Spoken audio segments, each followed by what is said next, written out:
Everyone, कैसे हैं आप सब लोग। होपफुली बहुत अच्छे होंगे।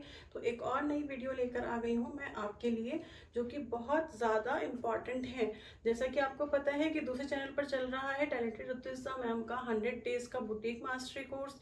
तो अगर आपको ज्वाइन करना है तो आपको वो वाला चैनल सब्सक्राइब करना होगा।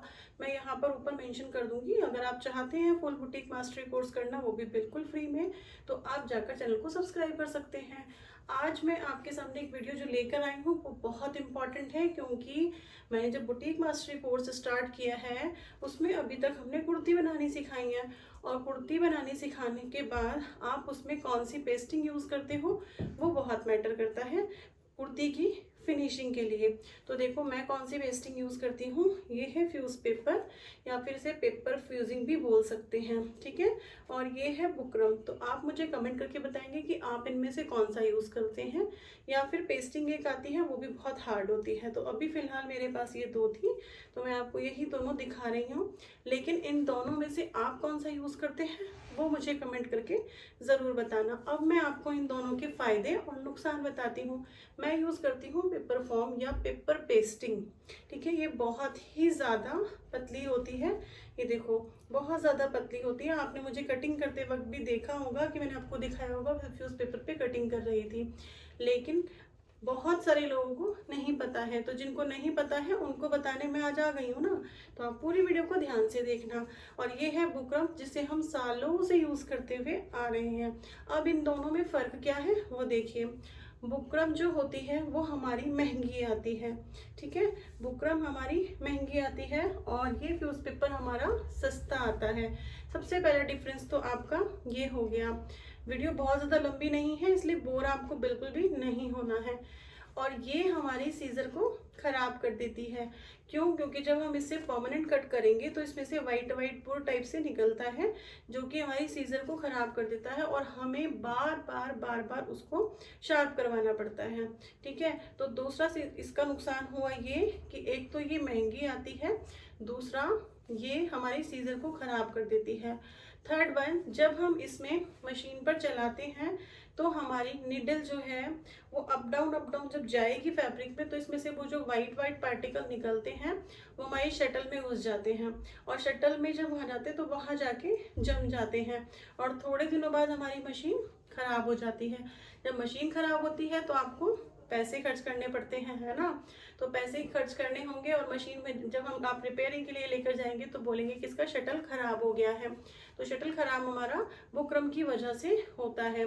तो अगर आप यूज़ करते हैं बुकरम तो अभी इसे स्टॉप कर दीजिएगा। एंड अभी एक इसका बहुत ही बड़ा जो है डिसएडवांटेज वो ये है कि जब आप नेक बनाते हैं और उस पर कोई डिज़ाइन बनाते हैं, जैसे मान लीजिए कोई भी आपने कॉर्नर वाला डिज़ाइन बनाया है, तो वो इस पर बिल्कुल भी अच्छे से नहीं बनता है।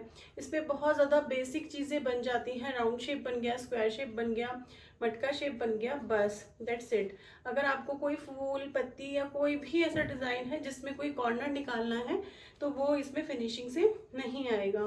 तो अब आपको देखना है कि आपको ये यूज़ करना है या ये यूज़ करना है। चलिए ये वाली बात हो गई। एक और बताना आपको भूल गई हूँ, जब आप इसे वॉश करेंगे तो ये श्रिंक हो जाएगा। आपने जनरली पहले देखा होगा कि पहले मोहरी में बुकरम को लगाया करते थे, है ना। जो सलवार की मोहरी बनती थी तो बुकरम लगाते थे और एक बार वॉश होने के बाद डिज़ाइन मिसबैलेंस हो जाता है, ठीक है। तो वो ये बुकरम की वजह से होता है, क्योंकि जब हम ये गीली हो जाएगी तो ये बिल्कुल सॉफ्ट हो जाएगी, कहीं से टूट जाएगी, कहीं से कुछ हो जाएगा, तो इस पर डिज़ाइन हमारा बिल्कुल ख़राब हो जाएगा। जो कि हम आजकल सलवार की मोहरी बनाने के लिए यूज़ करते हैं फॉर्म, ठीक है। तो होप सो कि आपको इसके डिसएडवांटेजेस पता चल गए होंगे। अब हम देखते हैं कि इसके डिसएडवांटेजेस क्या हैं और या फिर इसके एडवांटेजेस क्या हैं। तो हमारी सबसे पहली बात कि जैसे वहाँ पर वो डिज़ाइन बनाने में निडल ख़राब होती है, वो इसमें नहीं होगी, क्योंकि ये इसमें बहुत छोटे छोटे पार्टिकल्स होते हैं और ये बहुत आराम से चिपक जाती है।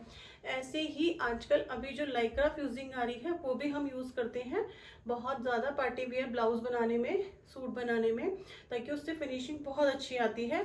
और वेलवेट के सूट बनाने में हम उसे यूज़ करते हैं। वो लाइक्रा फ्यूजिंग के नाम से जानी जाती है और अभी आजकल बहुत ज़्यादा ट्रेंड में भी है लाइक्रा फ्यूजिंग, आपने सबने सुना होगा। तो एंड सेकेंड एडवांटेज इसका है, ये बहुत ज़्यादा सॉफ्ट है, बहुत जल्दी फैब्रिक पे चिपक जाती है, पेस्ट हो जाती है प्रेस से, जैसे हमारी पेस्टिंग प्रेस होती थी। पेस्टिंग बहुत मोटा होता है इससे, ये बहुत पतला होता है, इजी टू मूव होता है। देखो कितने अच्छे से मूव हो रहा है। आप स्टिच करेंगे जब, तो आपको बिल्कुल भी फिनिशिंग में प्रॉब्लम नहीं आएगी।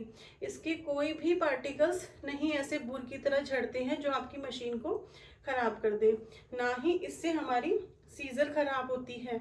तो कितने सारे इसके फायदे हैं, और ये हमारा बहुत सस्ता आता है एज कंपेयर टू बुकरम।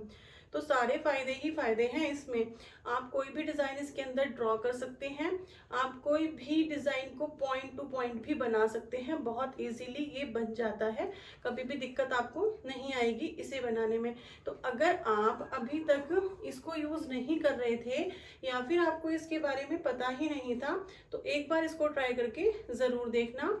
और ये कौन कौन यूज़ कर रहा है वो ज़रूर बताना, जो कर रहा है वो इसे स्टॉप कर दीजिए और एक बार इसको ट्राई करके देखिए, फिर दोनों में डिफरेंस मुझे बताना कि आप कौन सा यूज़ करते हैं और कौन सा आपको बेटर लगता है। ये गीला होने के बाद मूव नहीं होता, अपनी वहीं पर शेप ले लेता है।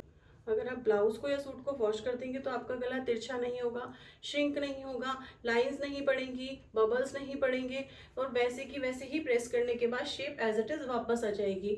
तो अब आपको चूज़ करना है कि आपके लिए दोनों में से कौन सा बेटर है। मैं तो इसे ही यूज़ करती हूँ, और सलवार की मोहरी बनाने के लिए फॉर्म यूज़ करती हूँ। तो आप मुझे कमेंट सेक्शन में ज़रूर बताना कि आपको कौन सा वाला ज़्यादा अच्छा लगता है। और अगर बुटीक मास्टरी का कोर्स आपको करना है बिल्कुल फ्री, तो स्टिच विद टैलेंटेड लक्ष्मी को ज्वाइन कर लेना। सुबह 11 बजे डेली मिलती हूँ। Bye bye, take care.